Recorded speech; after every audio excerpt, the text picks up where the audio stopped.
Je vous salue au nom du Seigneur. Est-ce que tu es conscient de l'importance du Saint-Esprit en toi? C'est le thème de cette nouvelle vidéo. Mes chers bien-aimés, les chrétiens qui ont déjà reçu Jésus comme Seigneur et Sauveur de leur vie ont tous le Saint-Esprit. Pourtant, tous les chrétiens ne marchent pas sous la direction du Saint-Esprit. Malheureusement, ce ne sont pas tous les chrétiens qui reconnaissent la valeur du Saint-Esprit en eux. Jésus disait vrai, « Mon départ vous fera du bien ». Le Seigneur savait très bien la valeur du Saint-Esprit, c'est pourquoi il disait cela à ses disciples.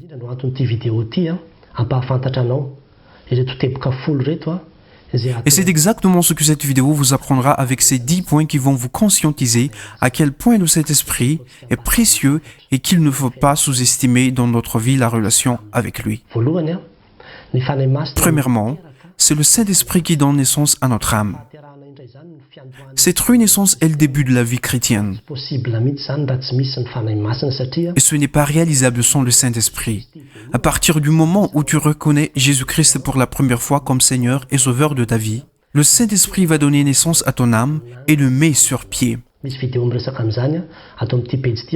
y a déjà eu une vidéo diffusée qui en parle si vous voulez en savoir plus sur la renaissance. Jean 3,6, ce qui est né de l'Esprit est Esprit. Selon Romains 8,2, le même Esprit qui a ressuscité Jésus qui a fait pareil pour nous, afin d'avoir une nouvelle vie, être né de nouveau, c'est l'œuvre du Saint-Esprit. La deuxième chose, c'est que c'est le Saint-Esprit qui nous révèle la vérité.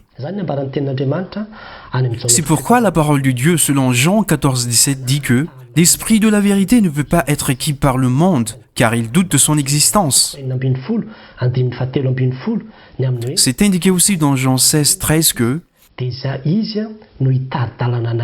l'Esprit de la vérité, dit-il, va vous guider dans toute la vérité. Il ne va pas parler pour lui-même, mais de ce qu'il a entendu. Il va même vous dire l'avenir. L'Esprit de vérité vous guidera dans toute la vérité. Cette vérité, c'est d'abord la parole de Dieu. Le théologien ultime des paroles de Dieu est le Saint-Esprit. Depuis le début jusqu'à la fin, et si tu veux comprendre les paroles saintes de Dieu, alors tu dois te référer au Saint-Esprit. C'est très important. Il connaît non seulement les Écritures, mais même l'avenir, dit-il. Il vous fera connaître tout ça si vous entretenez une bonne relation avec lui et que vous êtes attentif à sa voix dans la vie de tous les jours. Toute la vérité que les gens cherchent de nos jours, notre raison d'être est autre, c'est le Saint-Esprit qui en a la clé afin que nous puissions comprendre toutes ces choses. Troisièmement, le Saint-Esprit nous révèle Jésus-Christ. C'est ce qui est évoqué dans les paroles saintes. Comme le dit la parole de Dieu dans Actes 16, 7, et Jean 15, 26 dit aussi que quand sera venu le Consolateur, que je vous enverrai de la part du Père, l'Esprit de vérité qui vient du Père, il rendra témoignage de moi. Autrement dit, le Saint-Esprit ne représente pas lui-même à vous ou autres, mais vous fera connaître Jésus-Christ. Le Saint-Esprit vous guidera toujours pour se retourner vers Jésus-Christ, à le connaître et à l'aimer suffisamment. C'est le Saint-Esprit, mes chers bien-aimés, qui connaît le mieux Jésus-Christ, voire même à 100% dans sa complétude. C'est comme une réelle personne présente dans notre vie. C'est la troisième personne de la Trinité qui connaît le plus Dieu, notre Père et le Fils. Donc, si vous voulez les connaître davantage, alors vous avez besoin du Saint-Esprit pour le faire, car c'est réellement son rôle de nous faire connaître qui est Jésus-Christ. C'est de vous apprendre à avoir le même caractère que Jésus-Christ, afin que votre vie soit pareille que celle de Jésus-Christ. Ceci est son rôle. Quatrièmement, le Saint-Esprit nous fait repentir.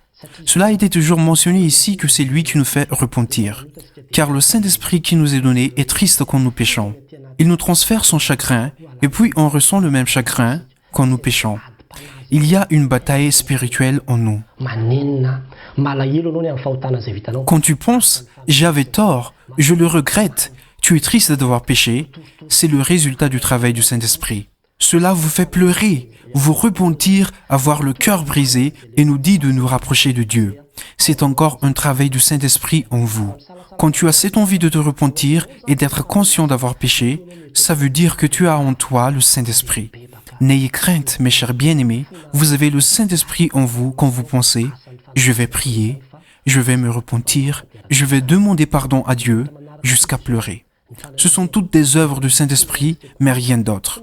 Le Saint-Esprit intercède également pour nous, il demande pardon pour nous. Non seulement il nous aide à nous repentir, mais intervient aussi à notre place, comme indiqué dans Romains 8, 26. De même aussi, l'Esprit nous aide dans notre faiblesse, car nous ne savons pas ce qu'il nous convient de demander dans nos prières, mais l'Esprit lui-même intercède par des soupirs inexprimables. Autrement dit, le Saint-Esprit apporte votre prière de supplication à Dieu.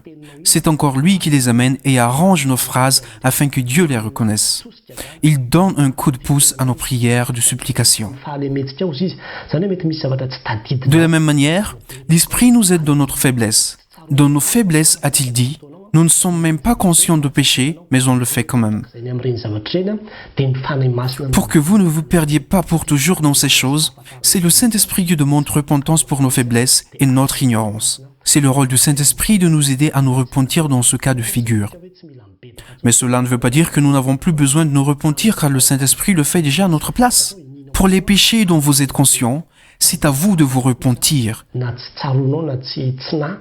Mais pour ceux dont vous n'étiez même pas conscient, ou ceux que vous n'avez pas fait exprès, le Saint-Esprit vous aide avec ses faiblesses en apportant les plaintes inexprimables devant Dieu pour chacun de nous, afin que nous puissions être blanchis devant Dieu.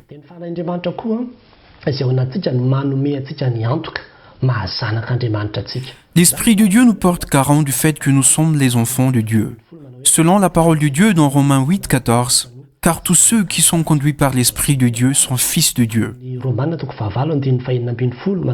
Et ça se répète encore une fois dans Romains 8, 16, l'Esprit lui-même rend témoignage à notre esprit que nous sommes enfants de Dieu. Autrement dit, c'est le Saint-Esprit en vous qui vous donnera la garantie de pouvoir se dire « Je suis sauvé ». Sauvé car je suis une personne qui a accepté les directives du Saint-Esprit. Ceux qui acceptent les directives de l'Esprit de Dieu sont ses enfants. Et puis ces enfants sont ses héritiers. Oui, héritiers de Dieu et avec Jésus-Christ, si en effet nous partageons ses souffrances pour que nous puissions aussi partager sa gloire.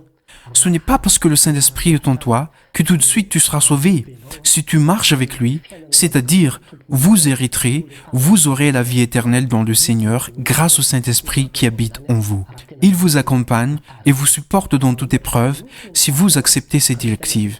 Mais si c'est la chair qui vous guide, voyez Galates 5, 19 et 21, ceux qui commettent de telles choses n'hériteront point le royaume de Dieu. Car c'est l'Esprit de Dieu qui nous guide, qui fait que nous sommes ses enfants. Alors si vous marchez selon la directive du Saint-Esprit, alors vous pouvez dire que « Je suis un enfant de Dieu, j'hériterai du ciel, je suis sauvé, car c'est le Saint-Esprit qui me guide et que j'accepte. » Le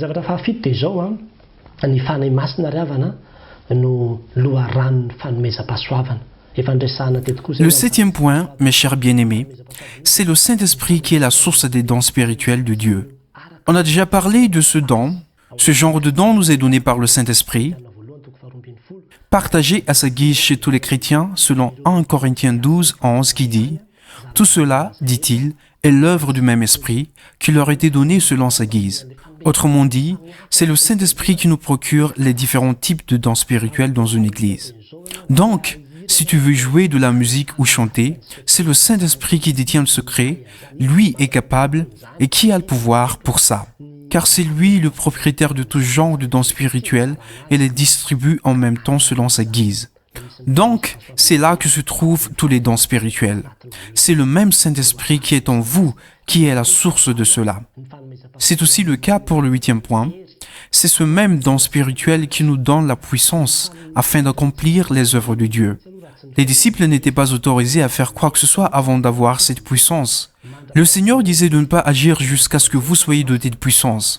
Puis, vient le Saint-Esprit comme le dit Acte 1, 8. Mais vous recevrez une puissance, le Saint-Esprit survenant sur vous, et vous serez mes témoins à Jérusalem. Et justement après l'arrivée du Saint-Esprit, les disciples sont immédiatement sortis, n'ayant plus de contraintes ni peur. Si vous voulez avoir la puissance et le pouvoir d'accomplir l'œuvre de Dieu, le Saint-Esprit est la clé. On ne peut pas réaliser les œuvres de Dieu, mes chers bien-aimés, si on ne dépend pas du Saint-Esprit. On n'y arrivera jamais avec nos propres forces, mais on doit compter sur le Saint-Esprit dans tout ce qu'on fait si on veut réussir à bien réaliser notre mission de servir Dieu. Et cette puissance, si on regarde la Bible en version grecque, veut dire dynamie. C'est par le biais de ce mot dynamie que vient le mot dynamite ou dynamo. C'est ce qui vous alimente. Cette puissance est aussi vigoureuse d'une dynamite, très forte, qui va te pousser à faire une grande réalisation. C'est le Saint-Esprit en toi qui va t'aider à réaliser tout cela si vous acceptez d'être guidé par lui. Puis vient le 9e point. C'est ce Saint-Esprit qui nous a libérés. Ce n'est pas de notre sort, mes chers bien-aimés, de nous libérer nous-mêmes.